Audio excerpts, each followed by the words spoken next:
इस समाज का हम सुधार पाएंगे, इन महापुरुषों को भरोसा नहीं था। लेकिन हमारे गुरुदेव ने आप लोगों के लिए कहीं अन्य प्रचार क्षेत्र नहीं बनाया। 7 बीघे जमीन हरिद्वार रेलवे स्टेशन के बगल में 1968 ईस्वी में वहां के बड़े बड़े महामंडलेश्वर न्यौछावर कर रहे थे, जहां की भूमि आज 1 फुट खरीदेंगे तो कम से कम 20,000 रुपए लगेंगे। जूता जितनी जगह में रखेंगे उस जगह की कीमत हरिद्वार में 20,000 रुपए है। और वह भूमि 7 बीघे सरकार आप यहां पर आश्रम बनाई। इतने बड़े संत का आश्रम बनेगा, हम लोगों का भी कल्याण होगा, समाज का कल्याण होगा। हमारे गुरुदेव हरिद्वार की उस कीमती भूमि को स्वीकार नहीं किए। कहा नहीं नहीं, हमारा बहुत आश्रम बिहार में बना हुआ है, यहाँ आप लोग ही प्रचार प्रसार करें। हम तो बिहार में उस गली में जाकर के प्रचार करते हैं जिस गली होकर के 4 पैर वाला घोड़ा भी नहीं निकल पाता है, पैदल चल चल करके। आज आप लोग वहां बैठे हैं, उस जिला में बैठे हैं जिस जिला में 116 साल पहले परम संत बाबा देवी साहब भी पधारे। इस गोड्डा जिला में परम संत बाबा देवी साहब भी पधारे हैं, संतोषी दास के यहाँ पर। मैंने संत में लीलामृत में सब लिखा है। गुरु महाराज तो कितनी बार पधारे हैं हम वर्णन नहीं कर सकते। यहाँ पर गुरु महाराज को आप लोगों से कितना प्यार था, लेकिन जिस बच्चा को ज्यादा प्यार मिल जाता वो कहीं बिगड़ न जाए, यही रूपरेखा कभी कभी लगता है। बहुत प्यार मिल गया, इतना गुरु महाराज आपको दिल से लगाया, इतना दिल से लगाया कि अब गुरु महाराज के गोद से कूद करके बाहर भागने के लिए तैयार हो जाते हैं। ये पंडाल से जब लोग सत्संग के समय भागते हैं, लगता है कि गुरु महाराज की गोद से उछल करके भाग रहे हैं। आप लोग आज गुरु महाराज की गोद में बैठे हैं। गुरु महाराज का रूप केवल मंच पर ही थोड़े सीमित है, मंच पर ही गुरु महाराज नहीं बैठे हैं। गुरु महाराज तो बड़े विशाल हैं। है दिल में दिलदार सही, अखिया उल्टी करिता ही चितइये। परमात्मा को संतों ने दिलदार कहा। दिलदार का अर्थ बहुत बड़ा दिल वाले। कितना बड़ा दिल है परमात्मा के, सारा विश्व ब्रह्मांड को अपने अंदर समाये हुए हैं। और ऐसे दिलदार का दर्शन जिस संत को हो जाता है, उस संत का हृदय भी उतना ही विशाल हो जाता है। बड़ा विशाल हमारे गुरु महाराज का हृदय है। हम आप लोग गुरु महाराज की गोद में बैठे हैं, इस गोद से भागने का प्रयास नहीं करें। इस गोद से भागने का प्रयास नहीं करें। मैंने जरमुंडी में एक श्लोक सुनाया था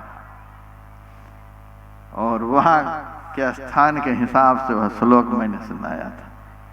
जानामि नागेंद्र तव प्रभावम कंठे स्थितो गर्जति शंकरस्य स्थानम प्रधानम नवल प्रधानम स्थाने स्थितो को पुरुषोपसिंह। शिव जी शादी के लिए हिमाचल के घर गए हैं। शिव जी विवाह मंडप पर पार्वती जी के बगल में बैठे हैं।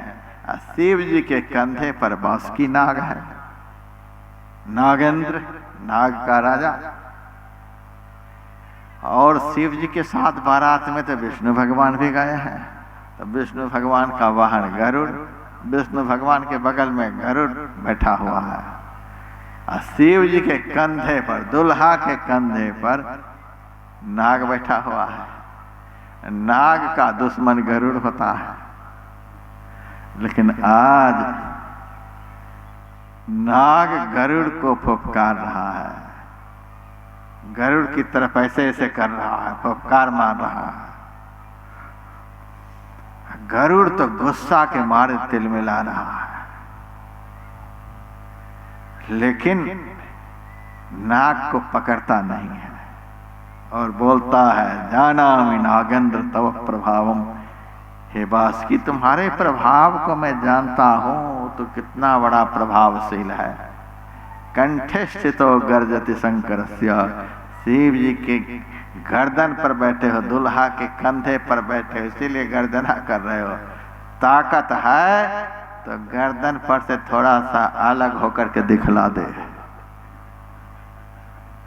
हट गर्दन पर से आजा मेरे सामने, फिर दिखलाता हूं।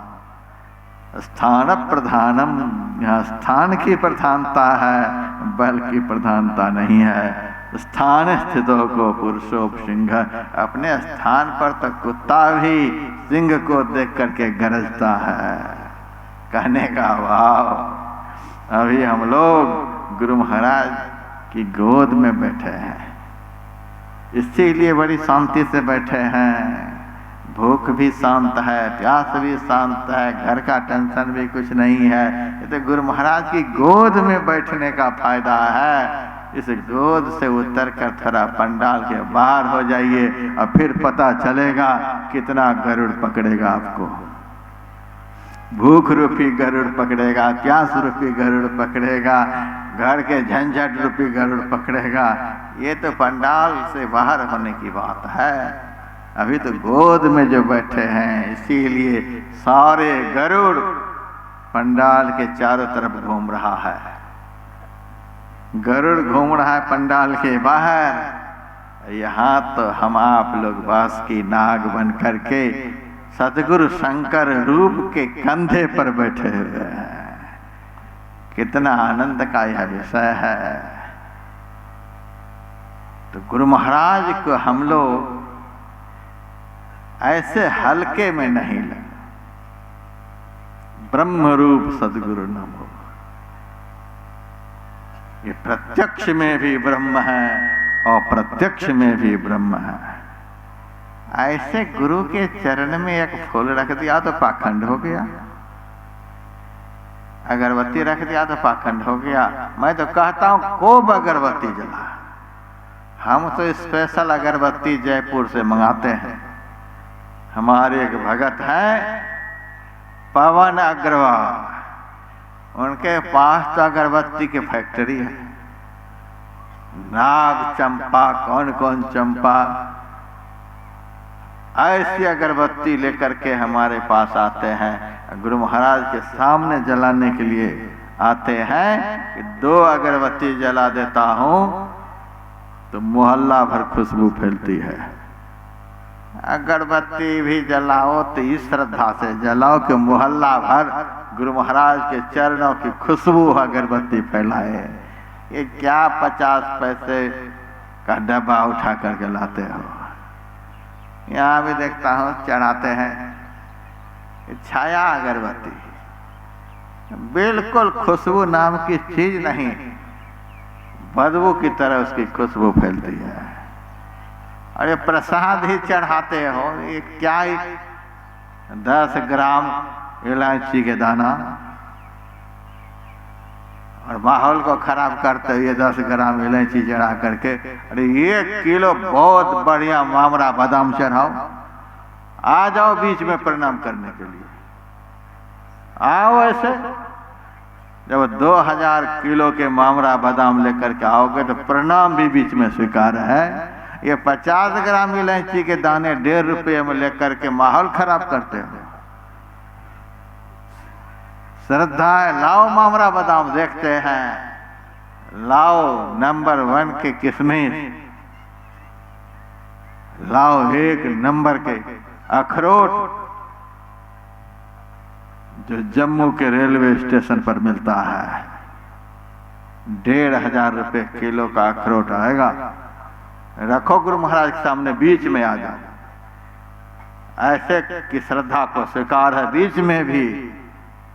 लेकिन यह 25 ग्राम इलायची के दाने, 50 ग्राम सड़े गले अंगूर के गुच्छे, इससे सत्संग का माहौल खराब होता है।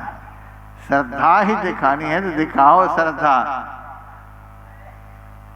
हम तो अमरूद चढ़ाते हैं गुरु महाराज को, और ऐसा अमरूद चढ़ाते हैं कि कम से कम 150 आदमी नाश्ता कर लेंगे। चढ़ाओ इतना बीच में आकर के, हमारे सत्संगी भाई बहन नाश्ता कर लेंगे बाद में। माहौल खराब करने के लिए 2 अमरूद लेकर के आएंगे, 12 सड़े गले केला लेकर के आएंगे। यह साधारण श्रद्धा की बात है। अपना घर में केला का पेड़ लगाएं, खूब बढ़िया केला जो पके तो ऊपर वाला जो घौर होता है वो काट करके लाएं, तब तो हम समझेंगे। दूसरे की दुकान पर से, दाढ़ी वाले सब के दुकान पर से सड़े गले ला करके रख दिए,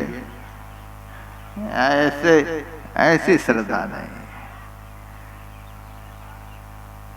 तो श्रद्धा की बात हो, पूजा कोटि समंग स्तोत्रम, खूब बढ़िया बढ़िया फूल, खूब बढ़िया बढ़िया, अरे बिलपत्र भी चढ़ा सकते हैं। सदगुरु शंकर रूप, आंख नहीं चढ़ाना है, धतूरा नहीं चढ़ाना है, नहीं तो हमारे सत्संगी नकल करने में नंबर 1 के हैं।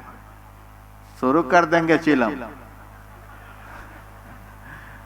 गाजा नहीं चढ़ाना है। सदगुरु शंकर रूप है तो वो शंकर नहीं है जहाँ गाजा चढ़ता है, जहाँ भांग चढ़ता है, आग चढ़ता है। हमारे सदगुरु शंकर ऐसे हैं कि ऐसी चीज को स्वीकार करते हैं जिस चीज से समाज का कल्याण हो सकता है, समाज में दमा खांसी की बीमारी नहीं फैल सकती है।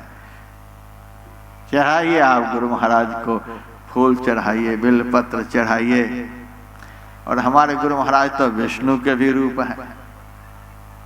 शिव जी को तुलसी पत्र नहीं चढ़ता है तो कोई बात नहीं। हमारे गुरु महाराज तो गुरु ब्रह्मा रूप मानो, शिव के स्वरूप मानो, साक्षात विष्णु मानो, लिखा है पुराण में। यहाँ तो तुलसी भी चलेगा, बिलपत्र भी चलेगा, फूल भी चलेगा।